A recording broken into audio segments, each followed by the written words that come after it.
Hello friend, आप सभी का स्वागत है हमारे यूट्यूब चैनल पर। दोस्तों, आज मैं पुनः आप लोगों के लिए क्लास 12th बायोलॉजी का 1000 VBI ऑब्जेक्टिव सीरीज को आगे बढ़ाते हुए ये बायोलॉजी का 9वां नंबर का क्लास लेकर आए हैं। इससे पहले हम लोग बायोलॉजी का 8 क्लास कर चुके हैं, जिसका प्लेलिस्ट बना हुआ है।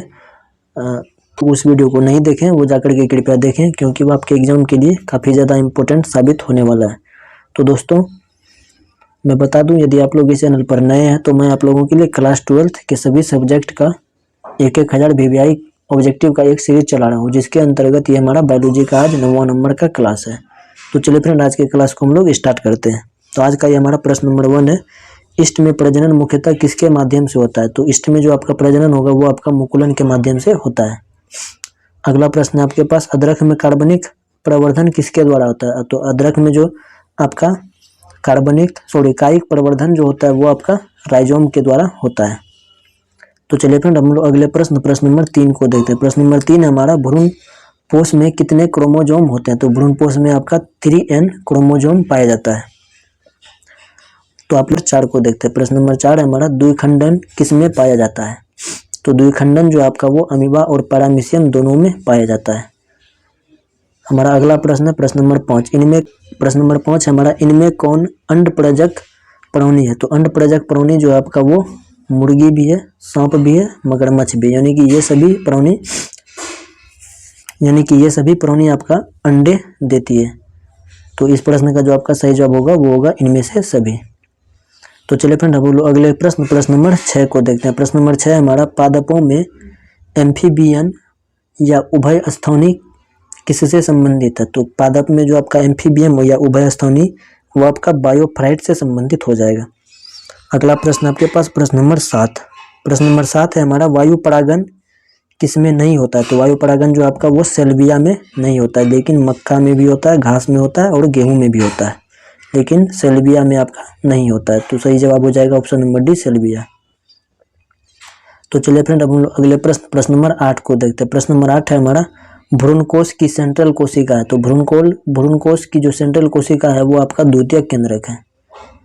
अगला प्रश्न आपके पास प्रश्न नंबर 9 है हमारा, परागकण मुख्यतः है, परागकण जो आपका है वो आपका नर युग्मक है, यानी कि परागकण क्या आपका नर युग्मक।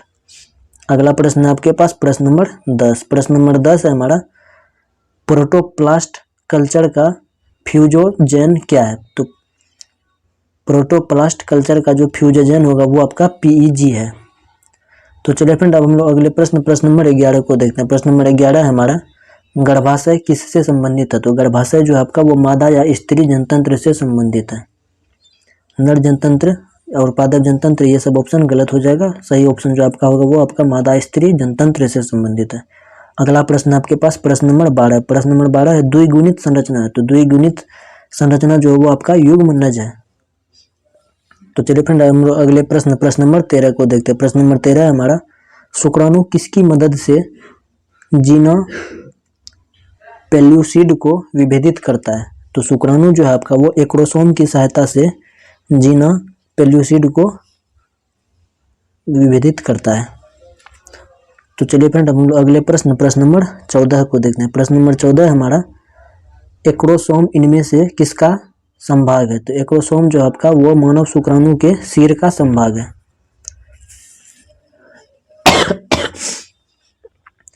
तो चलिए फ्रेंड, हम लोग अगले प्रश्न नंबर 15 को देखते हैं। प्रश्न नंबर 15 हमारा, किसी खास समय एवं स्थान में किसी खास आबादी में मृत्यु की संख्या को क्या कहते हैं? तो इसको जो आप कहते हैं उसको मोर्टेलिटी कहते हैं। तो चलिए फ्रेंड, हम लोग अगले प्रश्न नंबर 16 को देखते हैं। प्रश्न नंबर 16 हमारा, कॉपर टी रोकता है। तो कॉपर टू क्या रोकता है? कॉपर टी जो है आपका वो अंडजन को रोकता है। उसी में कौन गुण से सूत्र होंगे? तो स्त्री और मनुष्य का जो गुणसूत्र होगा वो स्त्री 44 + XY जो है वो आपका पुरुष में होता है। तो चलिए फ्रेंड, हम लोग अगले प्रश्न नंबर 18 को देखते हैं। प्रश्न नंबर 18 हमारा, 21वें गुणसूत्र के ट्राइसोमी से कौन सी अनुवांशिक बीमारी होती है? तो 21वें गुणसूत्र के ट्राइसोमी से जो बीमारी होता है वो आपका डाउन सिंड्रोम होता है। तो चलिए फ्रेंड, हम लोग अगले प्रश्न नंबर 19 को देखते हैं। प्रश्न नंबर 19 है हमारा, पृथक्करण के सिद्धांत को और क्या कहते हैं? पृथक्करण के सिद्धांत को हम लोग युग्मकों की शुद्धता का नियम भी कहते हैं। यानी कि पृथक्करण के सिद्धांत को आप युग्मक की शुद्धता का नियम के नाम से भी पुकार सकते हैं।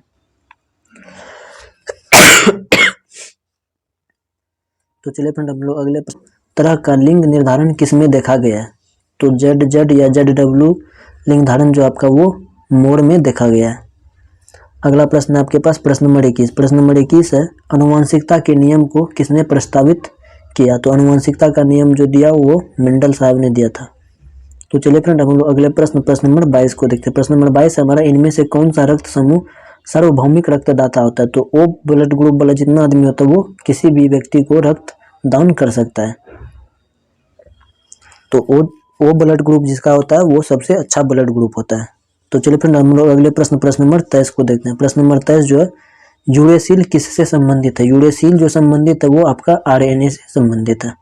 अगला प्रश्न है हमारे पास प्रश्न नंबर 24। प्रश्न नंबर 24 है, मनुष्य में हिम अंधता का मुख्य कारण इनमें से कौन से है? तो हिम अंधता का जो मुख्य कारण है वो बोवी बीटा किरण का अवशोषण होता है। तो हम लोग अगले प्रश्न नंबर 25 को देखते हैं। प्रश्न नंबर 25 है हमारा, संलग्नता समूह की संख्या उस कोशिका के लिए क्या होगी जिसमें 2n बराबर 14 है?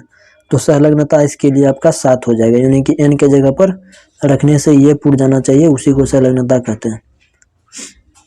तो चलिए फ्रेंड हम लोग अगले प्रश्न नंबर 26 को देखते हैं। प्रश्न नंबर 26 है, जो प्रस्तावित किया था वो जैकब एवं मोनार्ड ने किया था। ऑप्शन नंबर सी इस प्रश्न का सही जवाब। अगला प्रश्न है आपके पास प्रश्न नंबर 27। प्रश्न नंबर 27 है, ओकाकाई फ्रेगमेंट्स कब बनता है? तो ये जब बनता है वो आपका DNA के पश्चगामी स्ट्रैंड में बनता है। अगला प्रश्न है हमारे पास प्रश्न नंबर 28। DNA अणु में साइटोसिन 18% है, एडेनिन का प्रतिशत होगा। यदि DNA अणु में साइटोसिन 18% होगा तब आपका एडेनिन जो है वो आपका 32% हो जाएगा, यानी कि ऑप्शन नंबर डी इस प्रश्न का सही जवाब। अगला प्रश्न है आपके पास प्रश्न नंबर 29। प्रश्न नंबर 29 हमारा, DNA इनमें से किसका अनुवांशिक पदार्थ है? तो DNA जो आपका वो बैक्टीरियोफेज का अनुवांशिक पदार्थ हो जाएगा। अगला प्रश्न हमारे पास प्रश्न नंबर 30। प्रश्न नंबर 30 है, लेक ओपेरोन में कितने संरचनात्मक जीन होते हैं? तो लेक ओपेरोन में आपका 3 संरचनात्मक जीन होते हैं, ZYA। तो चलिए फ्रेंड हम लोग अगले प्रश्न नंबर 31 को देखते हैं। प्रश्न नंबर 31, विकिरण इनमें से किसका उदाहरण है? तो इसका जो उदाहरण होगा वो आपका अभिसारिक कण विकास का उदाहरण हो जाएगा। अभिसारिक क्रम विकास का, यानी कि ऑस्ट्रेलिया के शिशुधानी प्राणियों का अनुकूली विकिरण जो है वो आपका अभिसारिक क्रम विकास का एक उदाहरण हो जाएगा। अगला प्रश्न हमारे पास प्रश्न नंबर 32 नंबर का प्रश्न, SL मिलर किससे संबंधित है? SL मिलर जो है वो आपका जीवन की उत्पत्ति एवं विकास से संबंधित है। अगला प्रश्न हमारे पास प्रश्न नंबर 33। प्रश्न नंबर 33 है, इनमें से कौन अवशेषी अंग का उदाहरण नहीं है? तो अवशेषी अंग का जो उदाहरण नहीं है वो आपका वर्मीफॉर्म अपेंडिक्स नहीं है। अगला प्रश्न हमारे पास प्रश्न नंबर 34, एंट अमीबा इनमें से क्या है? तो एंट अमीबा जो आपका प्रोटोजोआ हो जाएगा। अगला प्रश्न और आज का ये हमारा आखिरी प्रश्न नंबर 35, निम्न में से कौन जीवाणु से होने वाली बीमारी नहीं है? तो जीवाणु से होने वाली बीमारी जो नहीं है वो आपका इन्फ्लुएंजा। ये क्वेश्चन अब वो पहले भी मिला था। तो चलिए फ्रेंड आज के लिए बस इतना ही, मिलते हैं फिर किसी अगले क्लास में। दोस्तों यदि आप लोगों को यह क्लास हमारा अच्छा लगा हो तो कृपया इसे ज़्यादा से ज़्यादा शेयर करें और हमारे चैनल को सब्सक्राइब आप लोग ज़रूर करें।